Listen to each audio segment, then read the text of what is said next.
60 minutes or less.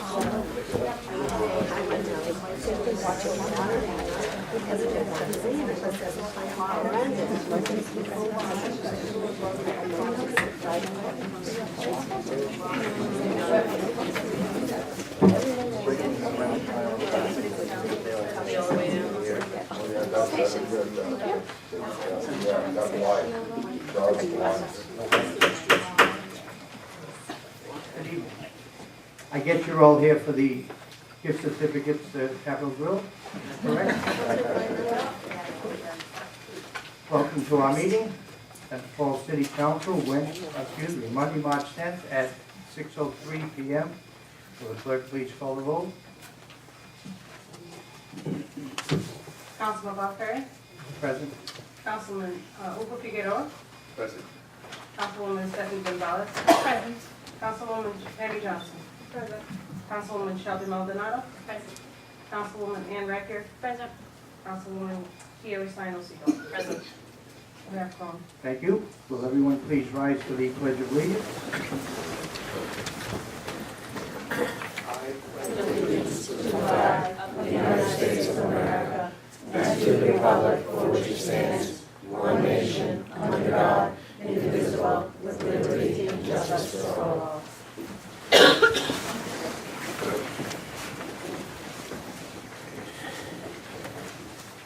I'd like to ask those that are going to comment tonight to please sign in. And also either put your cell phones off or put it on vibrator.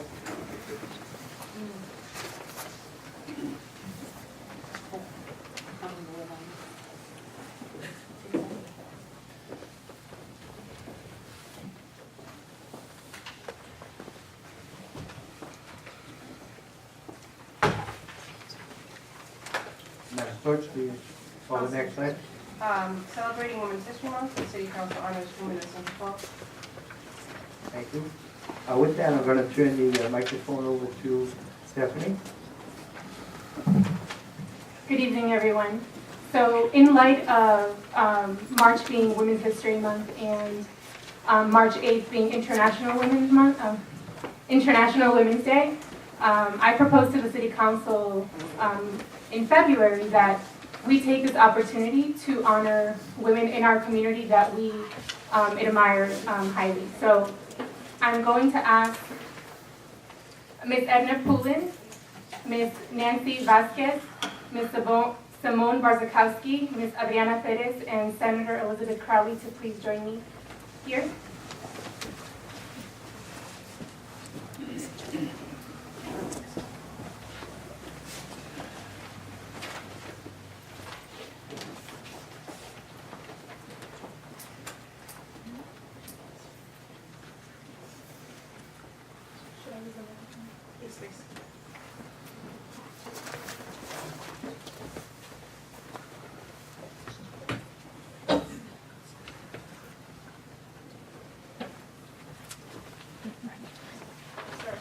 Technical difficulties. Hello? So, extending appreciation of the Central Falls City Council. On March 8th, International Women's Day is celebrated in many countries around the world as a day when women are recognized for their achievements without regard to divisions, whether national, ethnic, linguistic, cultural, economic, or political. International Women's Day is a time to reflect on progress made, to call for change, and to celebrate acts of courage and determination by ordinary women who have played an extraordinary role in the history of their countries and communities. The City Council of the City of Central Falls recognizes March as Women's History Month and March 8th as International Women's Day, and commends the strength and resilience of women in the Central Falls community. The City Council of Central Falls hereby recognizes Simone Barzakowski, Adriana Perez, Edna Poulin, Senator Elizabeth Crowley, and Nancy Vasquez for being an exceptional model whose hard work and genuine commitment to the City of Central Falls has made our community stronger. Given on this 10th of March, 2014, at the introduction of the entire City Council. Thank you so much.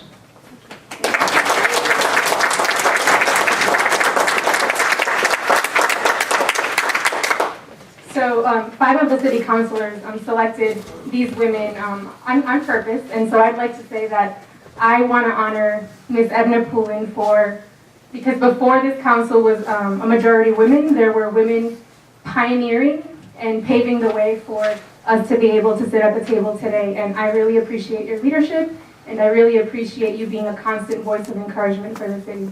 This is great.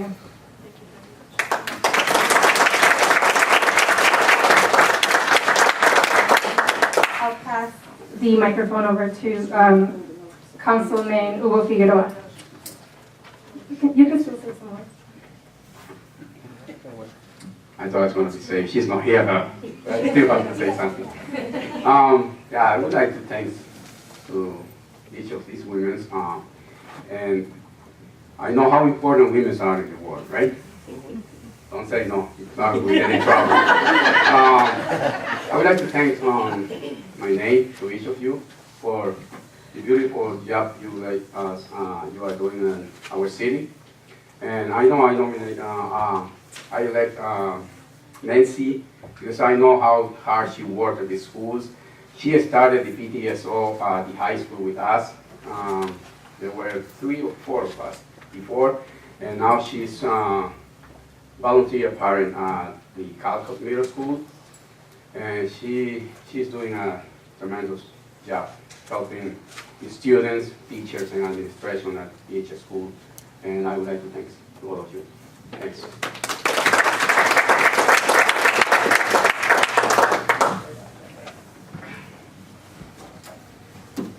I would like to honor Senator Elizabeth Crawley. She was the first woman city clerk in Central Falls, and she worked here for many years, and she just shone. And now she's in the Senate, and she's shining even more. Betty, keep up the good work.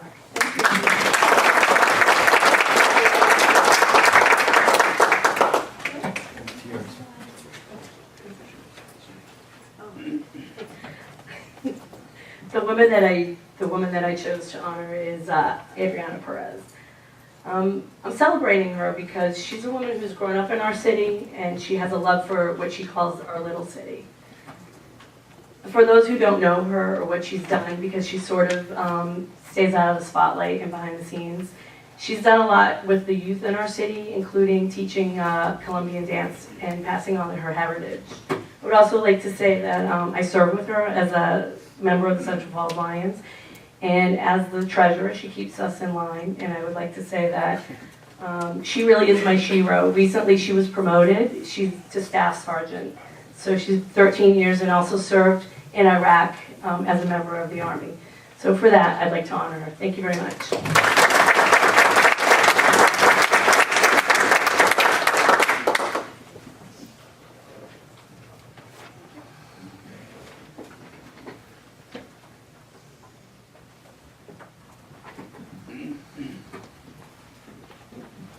Ladies.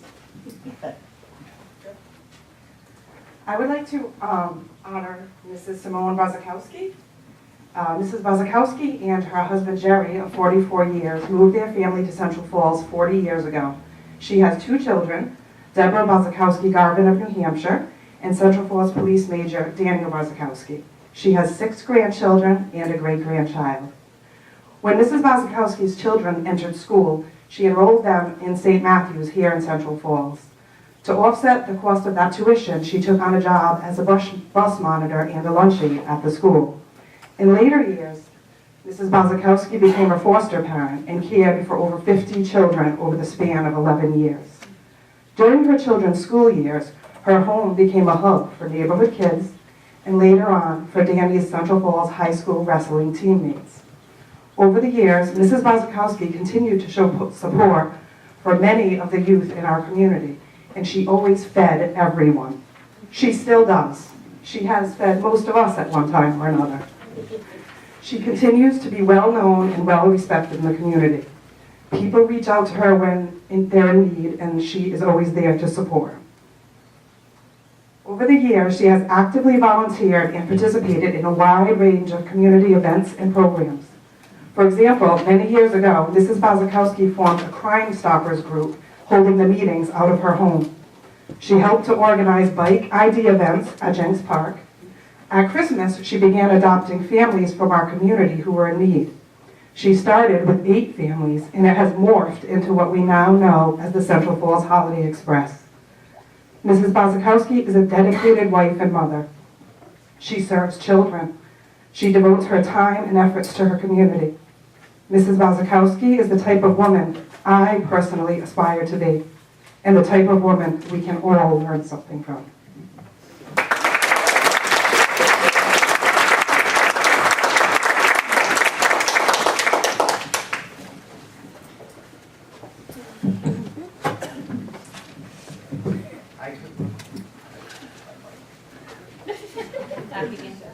Thank you. I want to personally congratulate all 4 women, justly deserved. And I've always said, many times you see awards and you see buildings, etc., people that may not be as deserving. Here's a case, 4 qualified people, I can truly say deserve such an honor. And I want to honor all women here tonight. I want to thank my wife for, I honor her for being married to me for all these years. And with that, we'll move on again. Congratulations, ladies, and to all the women out there, justly deserved. Thank you. Madam Clerk? Item number 4 on the agenda is ordinance creating the Gender Equity in the Workplace Act. First reading, public hearing, and consideration. I will check them. Do you want to just read that, the title, the heading?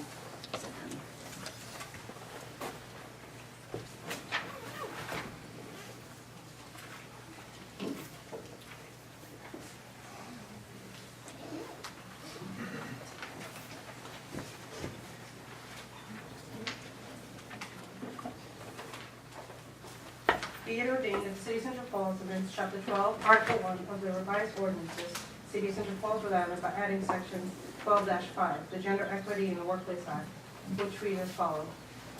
Should I read the whole section? No, you don't have that. With that, I'd like to first open up the public hearing. Is there anyone? Yes. In the public? Mayor James Gibson. Mayor?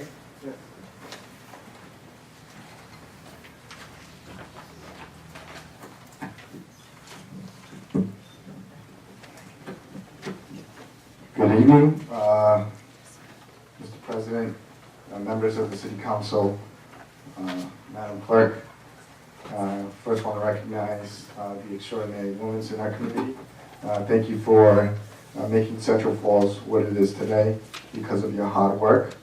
I want to recognize Senator Crowley, who's a strong advocate on the Hill and always looking out for the best interests of Central Falls. But here today, we're here to discuss what I think is an important policy, important ordinance in our city. And this is important to the city, not only because it's now a council that's majority led by females, but it also shows that we're looking to update our ordinances and stand strong with women's rights. So I support this because I know there's many women that work hard and that don't have a voice when their employers don't allow them to take a break or a drink of water. So supporting this ordinance will allow those people who can't take a 5-minute break or get a water break a voice. So I stand strong, and I want to recognize the Women's Policy Institute for bringing this important ordinance to light, and thank you, Council, for allowing us to hear it today. And I hope that you will support this unanimously. It's an important way to say that we here in Central Falls support women's rights and put pressure on employers to accommodate to their well-being and their child. So with that said, I urge the Council to pass this and hope that we continue down this road of looking at other ways that we can become more not only business friendly, but protect employees in our work, in the jobs in Central Falls. Thank you. Thank you, Mayor. Anyone else? Mr. Alamano. It's more general, but does apply to the gender equality law. But since the last election, there's been a lot of talk about high expectations about a new start in the city. And a lot was said. There were a few words that stand out. Okay? There are a few words that stand out in all of that talk. Okay? The first one was diversity. Now, this council is certainly a diverse one. Okay? The diversity itself, the demographic diversity, is not what's important. It really isn't. Such diversity does, however, lead to different life experiences, okay, and in turn to different perspectives and ideas. That diversity is the one that is truly important to any successful group effort, especially those that govern. The next word that was used over and over again, okay, was team. Okay? Successful teams do not get involved in group thinking. They bring their individual skills, perspective, and ideas to the table in order to achieve a single goal. Now, the council's case, if you will, right? That goal is not what the mayor wants. It's not what the president of the council wants. Okay? It is not what each of you may want as individuals. In some instances, it's not what your constituents want. The goal in every deliberation before you should always be simply to do what is right for the city. Politics, sadly, all of you have probably heard me say this more than once. Politics, sadly, has become a game. Governing is work. The work is service to others. A couple of things, because it's the only chance I get with public comment, okay, here. Financials, we've been asking for those things for a while. I'd like to see a year-over-year report, actual FY 213 versus year-to-date FY 214, so that we can have a discussion. I mean, budget considerations. We're closing the third quarter shortly, okay? There's a new budget due, okay, at the end of the fourth. I don't understand why this doesn't become a priority. Right? As far as the law, I really celebrate the advocacy, for this law. But I'm wondering if I didn't get a chance to read the entire law and see the background. But I'm wondering if the city would be better served if the city clerks or the mayor's office simply provide correct state or federal level contacts to our residents in order to file such complaint, regardless of where they work. Okay, there are other things that are involved when you pass a municipal law, and some of you may be discussing some of this during the course of consideration, like, okay, where did those complaints go? Because they certainly don't go to the municipal court. Okay, that gets you up to at least the state level, if not the federal level, and things are going to happen at those levels. So I guess my thing is you need to consider whether this law has some additional substantive benefit, for our citizens, okay, versus what's out there for the EEOC, what's out there. I know this, I don't know exactly what's in Rhode Island, but I certainly know there's TBI out there for pregnancy and a bunch of other stuff at this point in time. I just don't know what it is exactly. So when you consider this, all right, as you consider this, just keep that in mind. Thank you. Thank you, Al. I just want to make one correction, Al. This is the public hearing for this ordinance. We still have public comment ahead of us. Yep. This wasn't public comment. This was for the hearing, so you still have more than 3 minutes, actually. Yep. Okay, I just wanted to clarify that. Okay. Anyone else? Yes, Ms. Molly Garrison.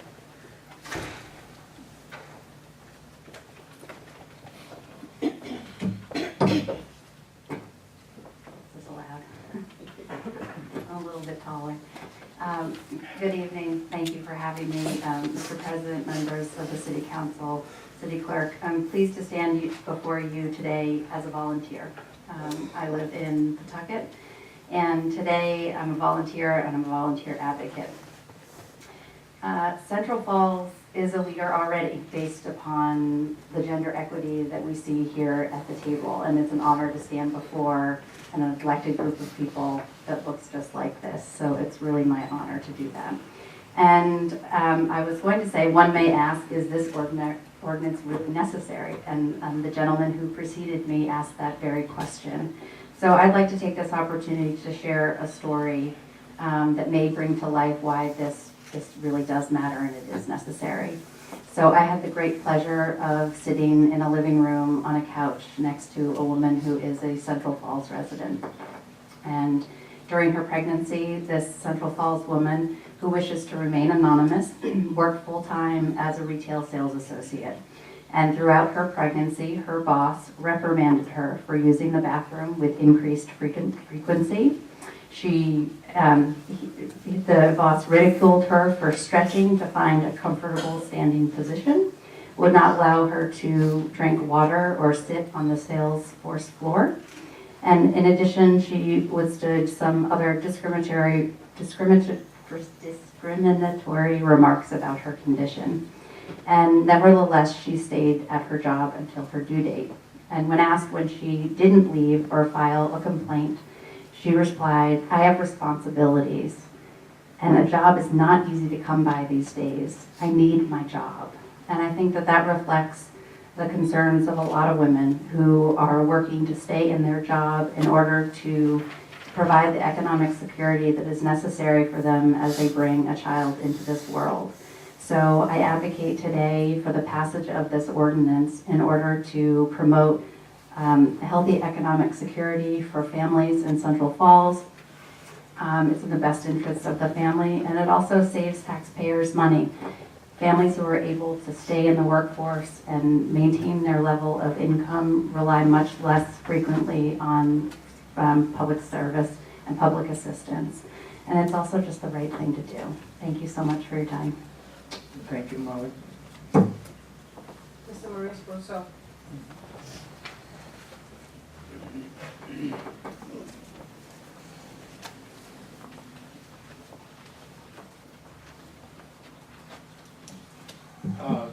Not having, well, I guess you dispensed from the reading of the entire ordinance, and I hadn't seen a copy of the ordinance. None of us have. But I've heard by word of mouth some of the things that are in it. I agree that, we should protect or have workplace accommodations for whether it's pregnant women, whether it's non-pregnant women. We also should have it. This should be changed so that if you're going to have an ordinance, as opposed to, some other form of thing, this should be workplace accommodations for all employees in the city. I mean, we all know, that there are only 3 states, I think, and Rhode Island is one of them that is still an at-will state. Technically, the manager of the group, the person doing the hiring and firing at a company can let you go without really giving you a reason. So maybe it's something that we can take up to the state, change that to work, because state law doesn't guarantee any workplace accommodation for any employee. The concerns I also have is that when we're trying to save money, okay, what's going to be the potential or possible cost of anybody coming and saying, okay, well, let me back up for a second. A pregnant employee comes up and says, well, I've been discriminated against in my workplace because they don't allow me to do this, this, and this. Who is that person going to file this complaint with? What department in the city? Okay, who's going to make the decision that that whether it's a group or another board, whether or not it's a real complaint or whether or not it's not a complaint or a frivolous complaint? Okay, will the law department be involved? Yes or no? Have they looked at this to make sure it's legal?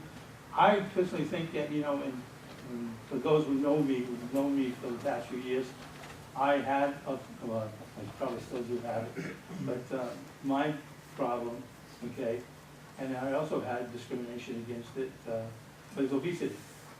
Okay, people with heart disease, people with cancer, shouldn't they all have the same accommodations or access to accommodations? as much as, and don't get me wrong, I totally agree that if any woman, whether pregnant or non-pregnant, is having problems, she should be, afforded